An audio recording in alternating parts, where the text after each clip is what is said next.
They fired me the day before launch. No warning, no performance review, no discussion, just a 12-minute call, and then my access was gone. Slack, revoked, GitHub, locked. Production, dashboard, gone. Just like that. After 18 months of building their entire backend, the part they didn't realize, the system they were about to launch, didn't actually belong to them. Not in the way they thought.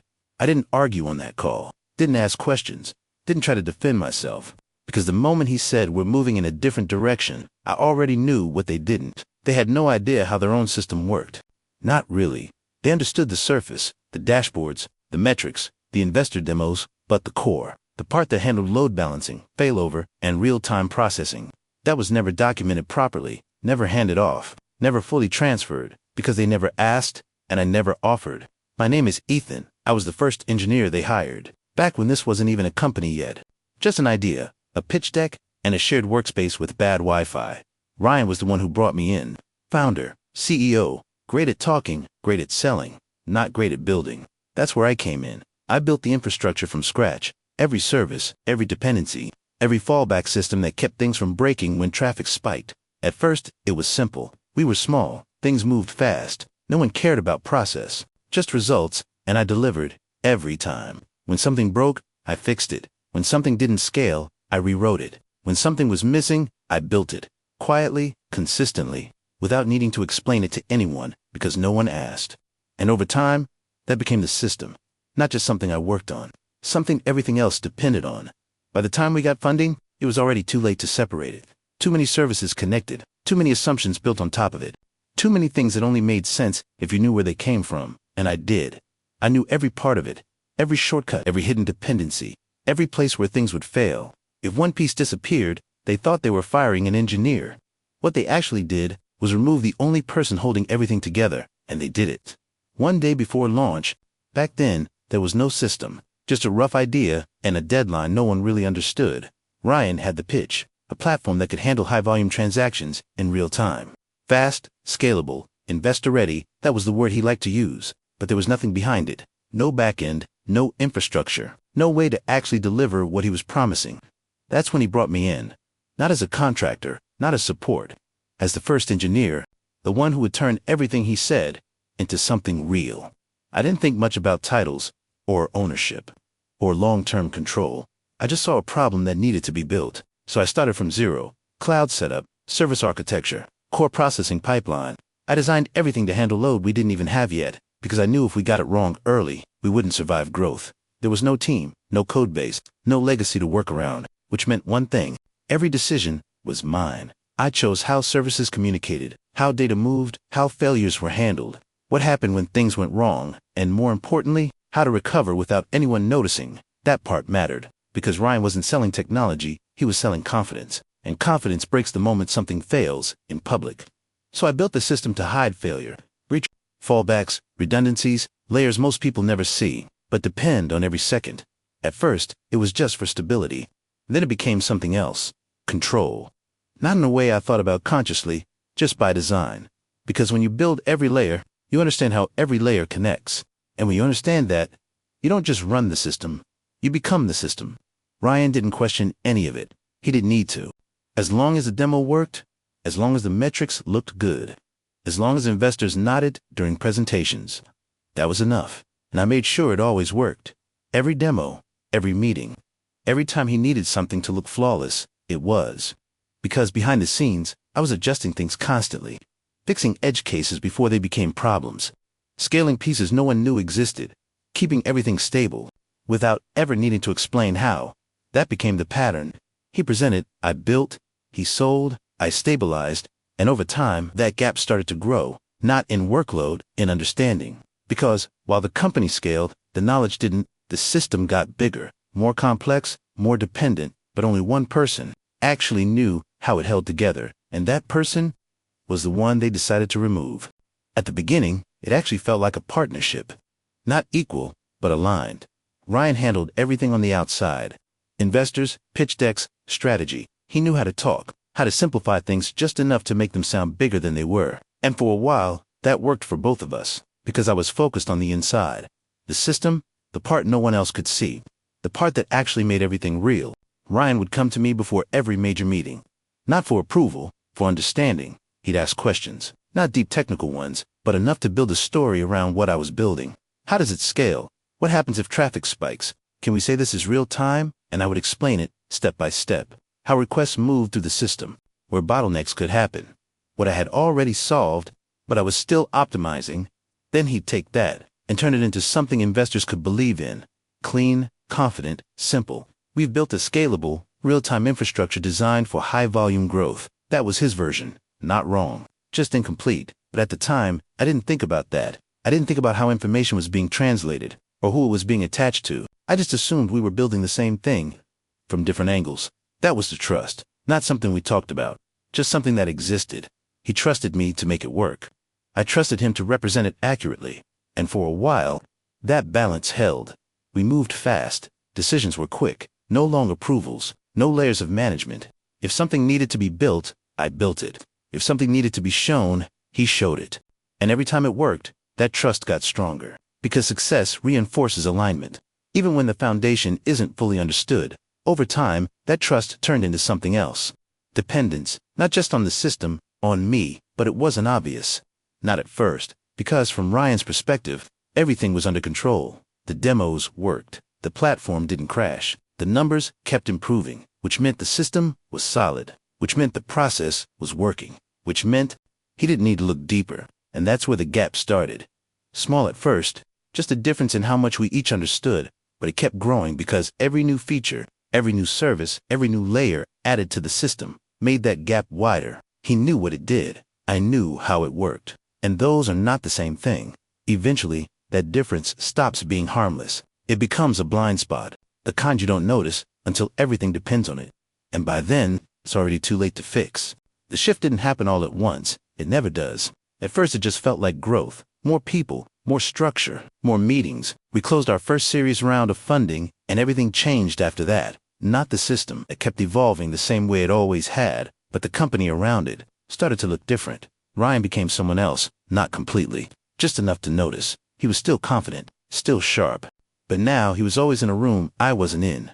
Investor updates, strategy sessions, leadership meetings, the kind of conversations that decide direction, and slowly, I stopped being part of them at first. I didn't think much of it. I was busy. There was more work than ever, scaling issues, new integrations, pressure to prepare for launch. It made sense for me to stay focused on the system. That's what I told myself. But then something changed. Ryan stopped asking questions, not because he understood more, because he thought he didn't need to anymore.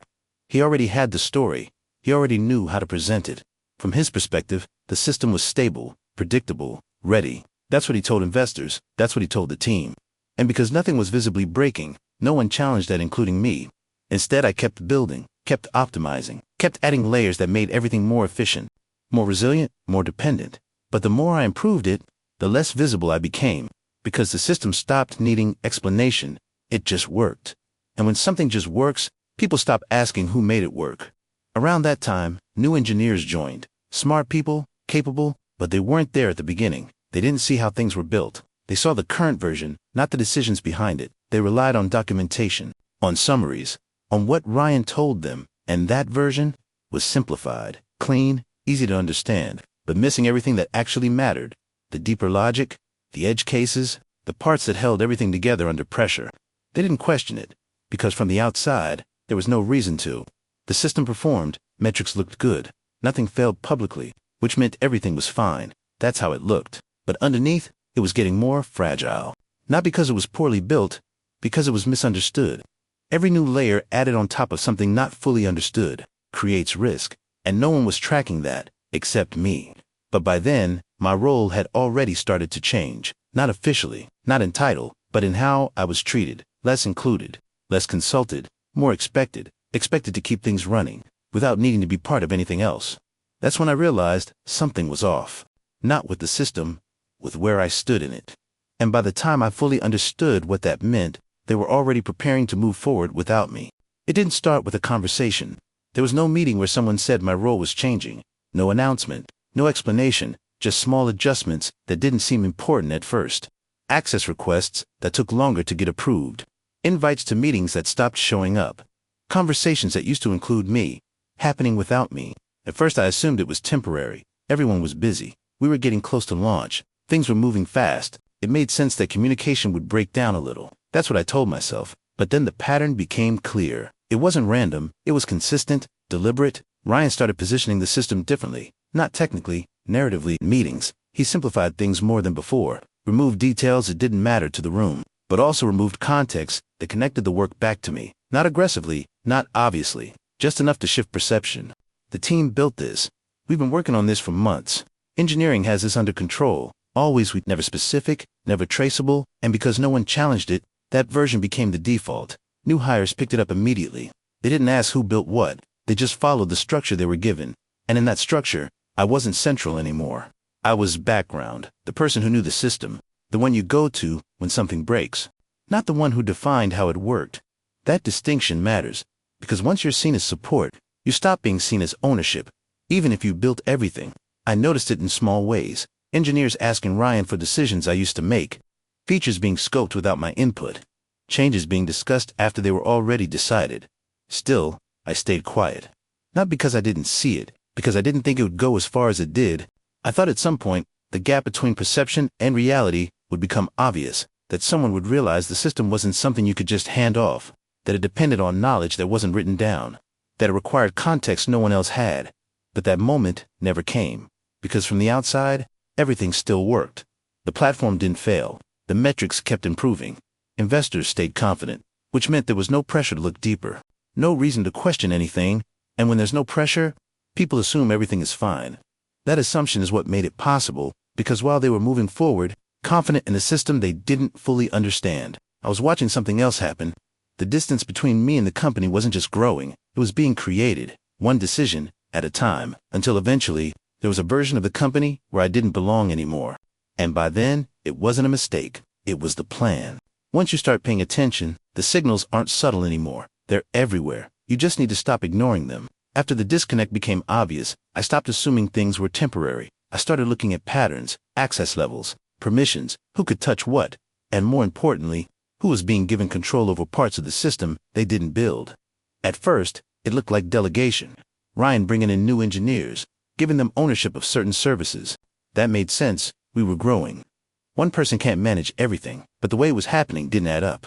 They weren't being given real ownership, just surface-level access. Enough to make changes, not enough to understand consequences. They worked with abstractions, interfaces, predefined flows, the parts I had already simplified for scalability. But underneath that, nothing had changed. The core logic, the dependencies, the way services relied on each other in failure scenarios, that still required context. And no one was passing that down.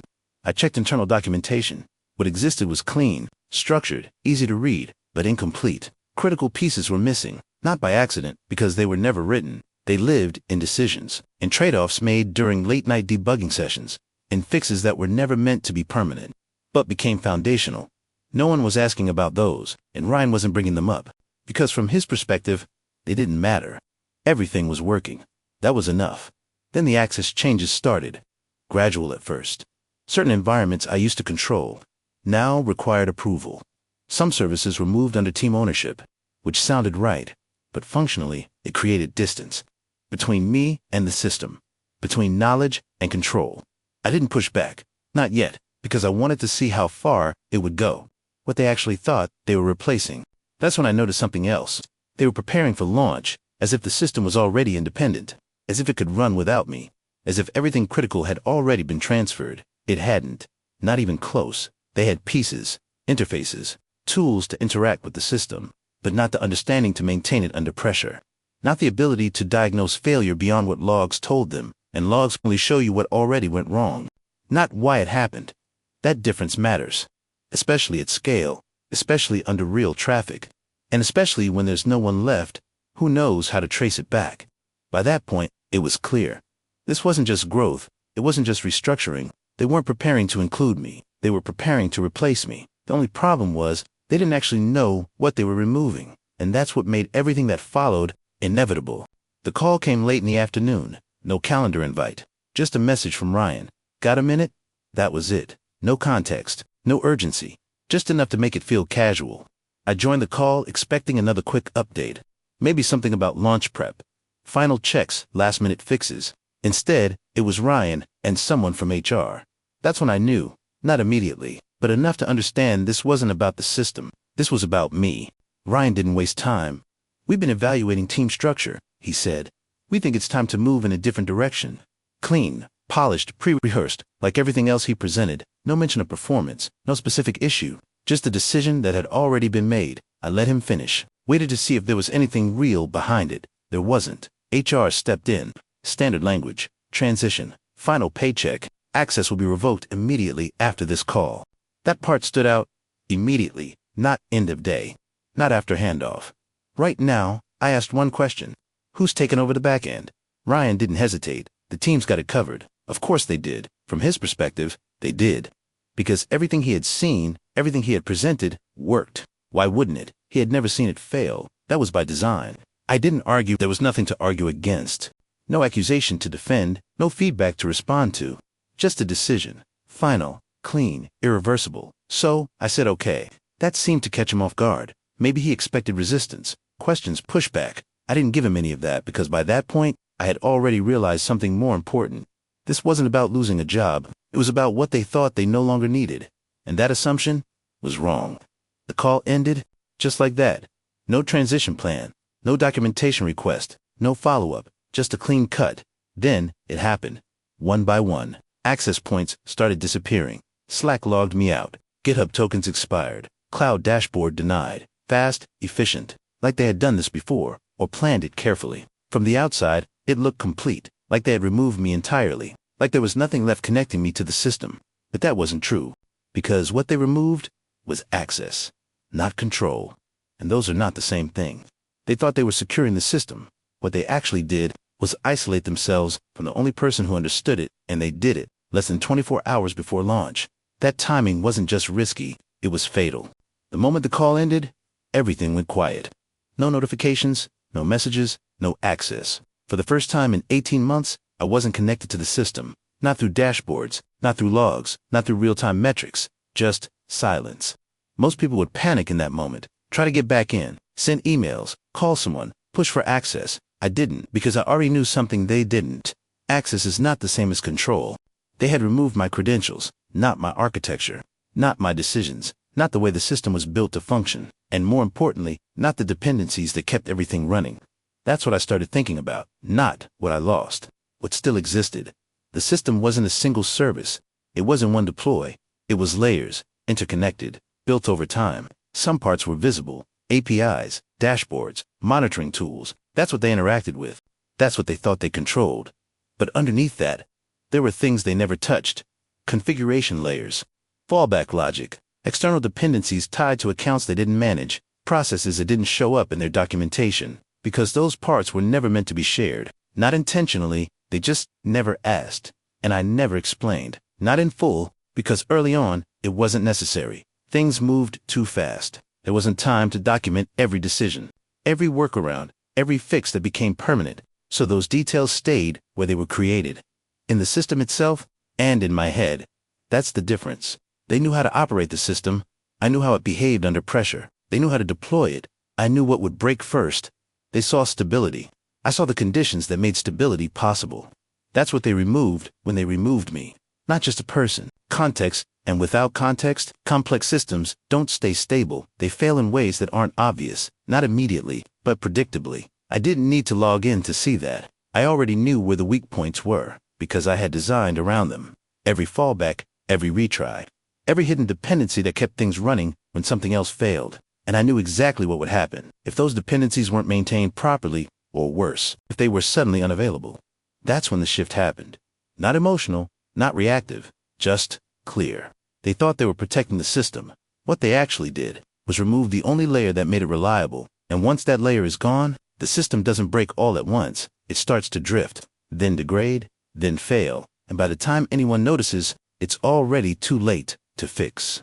Once everything was quiet, I stopped thinking about what they did and started focusing on what they didn't, because that's where the leverage was. Not in the system they thought they controlled, in the parts they never questioned, the parts that were never visible. From their perspective, everything critical was internal. Codebase, deployed pipeline, cloud infrastructure. That's what they secured. That's what they revoked access to. But the system didn't rely only on internal control. It never did, because from the beginning, I built it to be flexible, scalable, modular, which meant certain pieces were external by design, not because I was planning anything, because it made development faster, more efficient, easier to iterate without blocking the main system. External services, custom endpoints, configuration layers that sat outside the core deploy. At the time, it was just practical. Now it was something else. Those components weren't tied to their accounts. They weren't part of their internal permissions. They weren't even fully mapped in their documentation. Because they were never meant to be touched directly, they just worked, quietly, reliably, invisible. That's what made them powerful. Not because they were complex, because they were assumed. No one tracks what they assume is stable. No one verifies what hasn't failed before. That's where systems become vulnerable, not at the obvious points. At the invisible ones. I went through everything mentally, not step by step, pattern by pattern, where dependencies linked, which services relied on external responses. What would happen if certain signals stopped arriving, not broken, just absent? That distinction matters, because breaking something creates noise. Removing something creates confusion, and confusion delays response. They wouldn't see it as a failure immediately. They would see it as instability, a temporary issue, something to monitor. That delay was everything. Because the system wasn't designed to fail fast, it was designed to recover, retry, fall back, compensate, which meant when something critical was missing, it wouldn't stop. It would stretch, then slow down, then degrade, gradually, across multiple layers, and by the time it became visible, it would already be everywhere. That's the leverage, not control in the obvious sense, control in how the system behaves when something changes. And I knew exactly how it would behave, because I built it that way. They thought removing access meant removing risk. What they actually did was remove visibility. They no longer had someone who could see the system as a whole, only pieces, fragments. Each team responsible for their part. No one responsible for how it all connected. That's the gap, the one that matters most. And once that gap exists, it doesn't need to be forced. It just needs to be left alone, and the system will do the rest on its own. Once I understood where the leverage was, the next step was simple. Not easy, but simple. I wasn't going to break anything. That would have been obvious, traceable, immediate, and easy to isolate. Instead, I focused on removal, not destruction. Just absence. The system relied on consistency, signals flowing between services, responses arriving within expected timeframes, fallbacks activating when something didn't respond. It was all built around continuity. So I looked at the points where continuity could be interrupted. Not permanently, just enough to shift behavior. External configuration layers, endpoints that handled specific routing logic, services that weren't part of their core deployment pipeline. The ones they assumed were stable because they always had been. I didn't need to touch their code. Didn't need access to their infrastructure. Everything I needed existed outside of it. That was the advantage. They had secured what they could see. They had no control over what they couldn't. I reviewed the dependencies one more time, not to find weaknesses, to confirm patterns. Which services retried aggressively? Which ones failed silently? Which ones triggered cascading delays? That's what mattered. Not where things would break first, where they would spread. Because the system wasn't fragile, it was interconnected. And in interconnected systems, small changes don't stay small. They propagate slowly at first, then all at once. Timing mattered. Launch was less than 24 hours away. They would be under pressure, monitoring everything, watching metrics, expecting performance to hold. That's when assumptions are strongest and blind spots are widest. I didn't need to act early. I needed to act at the right moment. Close enough to launch that rollback wasn't an option. Far enough ahead that the effects would already be in motion. That's the window. I prepared everything quietly. No new code, no visible changes, just adjustments at the edges where no one was looking, where nothing had ever gone wrong before. That's where systems are most exposed. Because success builds trust, and trust removes scrutiny. By the time I was done, there was nothing left to decide. No second guessing, no uncertainty, just a sequence. Clear, precise, controlled. I wasn't trying to take anything back. I wasn't trying to prove a point. I was just removing something they assumed would always be there. And once that assumption is gone, everything built on top of it starts to shift. They thought they were ready to launch. From their perspective, everything was in place. And technically, it was. They had the code, the infrastructure, the team. What they didn't have was the one thing that made all of it reliable. And that's not something you notice missing until it's already too late to replace. I didn't do it right away. There was no reason to rush. The system was stable, predictable, and more importantly, they were confident. That mattered, because confidence delays reaction. The more certain they felt, the longer it would take them to question anything. Launch was scheduled for the next morning. Final checks were already done. All environments green. Metrics within range. From the outside, everything looked ready. That's when I moved. Not all at once, not in a way anyone would notice immediately. Just small adjustments, at the edges, where nothing had ever failed before. The first change was simple. An external configuration layer that handled routing priorities. Not core traffic, just a percentage, low enough to avoid detection, high enough to influence behavior. I didn't disable it, I changed how it responded. Subtle delays, inconsistent timing. Nothing that would trigger an alert right away. Then I moved to the next layer, a fallback service, designed to catch failures and reroute requests. It wasn't meant to be visible, only active when something else went wrong. I didn't turn it off. I limited its capacity, just enough so that when it was needed, it wouldn't keep up. That's the key, not removing the system, letting it try to work, and fail under pressure. Because that's when complexity becomes a problem. The more layers you have, the harder it is to trace what's happening. Each service reacts based on assumptions. Each retry adds load somewhere else. Each delay creates another delay, and suddenly, what looks like a minor issue starts spreading across the system. I didn't touch their code, didn't access their infrastructure. Everything I adjusted was outside their visibility. That's why it worked. They were watching the wrong places, monitoring what they controlled, ignoring what they assumed. By the time I finished, nothing was broken. Nothing obvious. Everything still running, just slightly off. And in systems like that, slightly off is enough, because it compounds over time across layers, until it reaches a point where everything depends on something that isn't behaving the way it should. And when that happens, there's no single fix, only confusion. I closed my laptop. That was it. No second step, no follow-up. The sequence was already in motion. From their perspective, nothing had changed. They were ready to launch, confident, prepared, expecting everything to work the way it always had, and it would. At first, because systems don't fail instantly, they degrade, then collapse. And by the time that process becomes visible, it's already too late to stop. Launch morning started exactly the way they expected. Clean dashboards, stable metrics, no alerts. From the outside, everything looked perfect.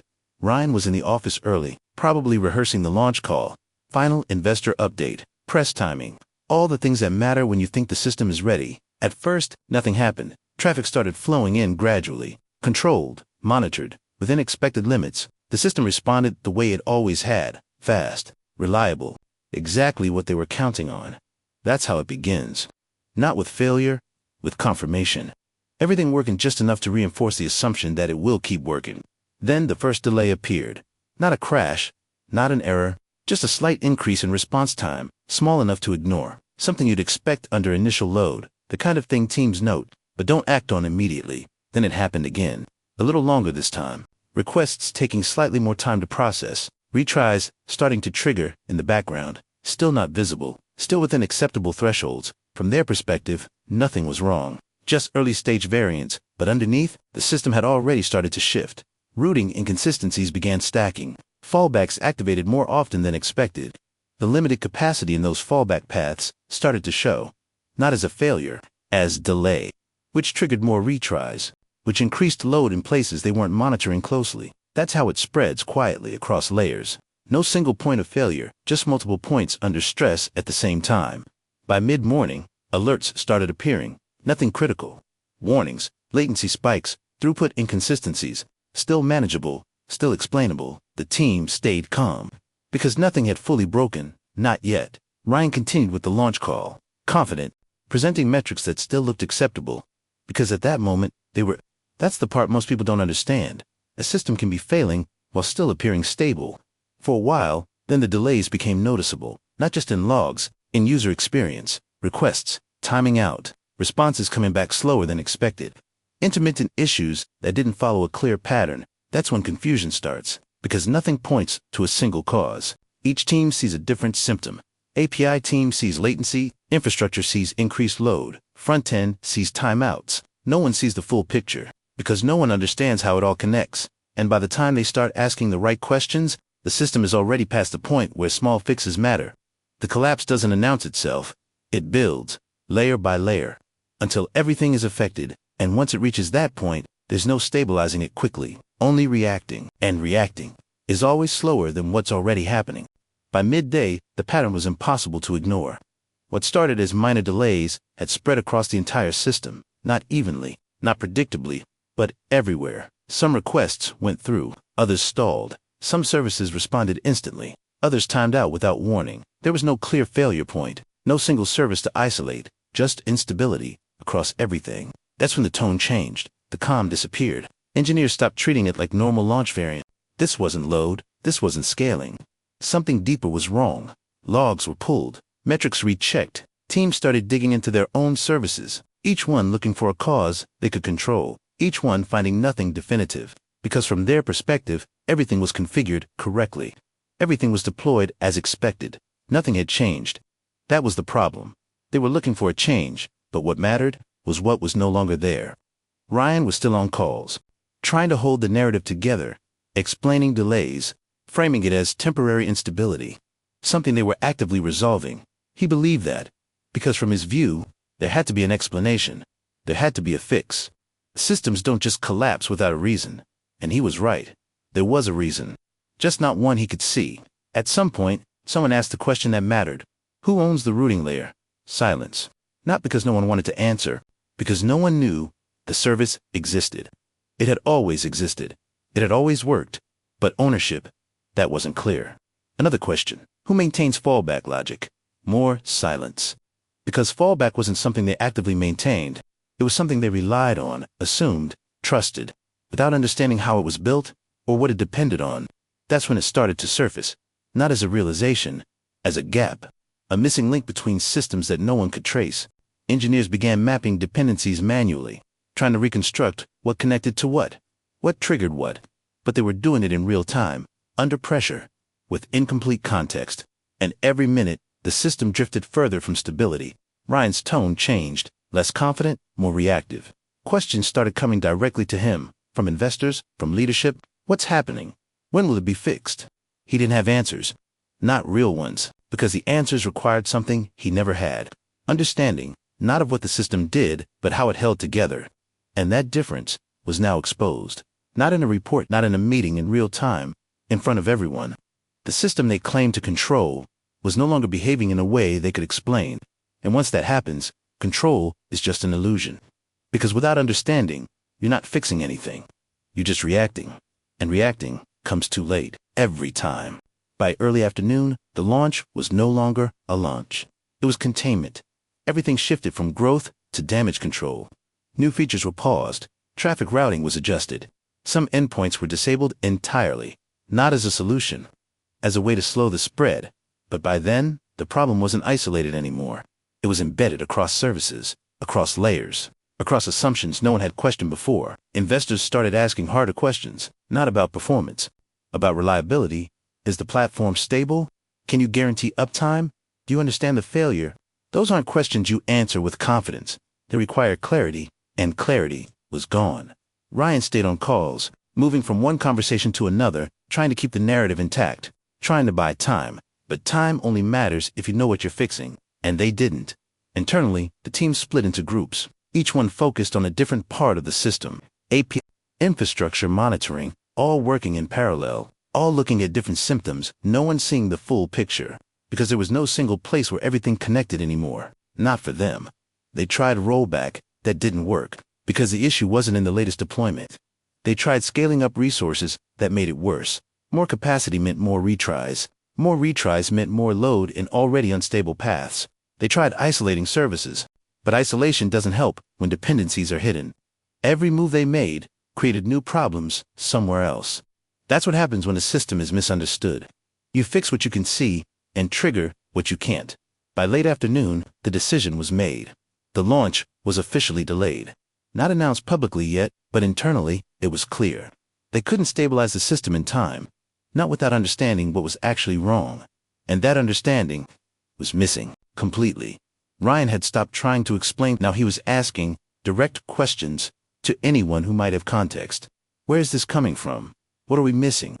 No one had an answer, because the answer wasn't in the system anymore. It wasn't in the code, or the logs, or the dashboards. It was in something they had already removed, and by the time that realization started to form, it came with another one. They didn't just lose control of the system, They lost the one person who could have stabilized it, not because he refused, because he was never asked to, and now there was no way to bring that back quickly. The system didn't fail because it was broken. It failed because it was no longer understood, and once that happens, there's no quick fix, only consequences. By the end of the day, the launch was over. Not officially, not in a press release, but inside the company. Everyone knew. There was no timeline anymore, no confidence, no clear path forward, just a system they couldn't stabilize, and a problem they couldn't fully explain. The calls slowed down, then stopped. Investors moved from urgency to distance. Because once reliability is in question, everything else follows. Ryan didn't reach out. Not that day, not the next. There was nothing he could say that would change what had already happened, and for the first time since I had known him, he wasn't in control of the narrative, because the narrative depends on something working, and this time, it didn't. I didn't watch it unfold in real time. I didn't need to. Everything that happened was already predictable. Not because I planned every outcome, because I understood the system they were relying on, and what it needed to stay stable. I didn't break anything down. I didn't take anything down. I didn't interfere with their code. All I did was remove something they assumed would always be there, quietly, without warning, without explanation, and that was enough. Because systems like that don't collapse from impact, they collapse from absence. From the removal of something they depend on. Without realizing it, a few days later, I got a message. Not from Ryan, from someone else on the team. Short, direct. We're trying to understand what happened. No accusation, no blame, just confusion. I didn't respond. Not because I couldn't explain it, because the explanation wouldn't change anything. The system was already where it was, and more importantly, so was I. I wasn't part of that company anymore, not in their structure, not in their decisions, and not in their recovery. They fired me before launch, took away access, removed me from the system they thought they controlled. But what they didn't understand was that control isn't about access, it's about understanding, and without that, everything else is temporary. I didn't stay to fix it. I didn't offer to come back. Not because I wanted to see them fail, because by then, it wasn't my system anymore, not in the way that mattered. I had already moved on, not to something bigger, not to something better, just to something clearer. Where building something actually meant owning it, where understanding wasn't optional, and where control wasn't based on assumption. They lost the launch, maybe more than that. I didn't win anything. I just stopped holding everything together. And once I did, the system showed exactly what it was without me.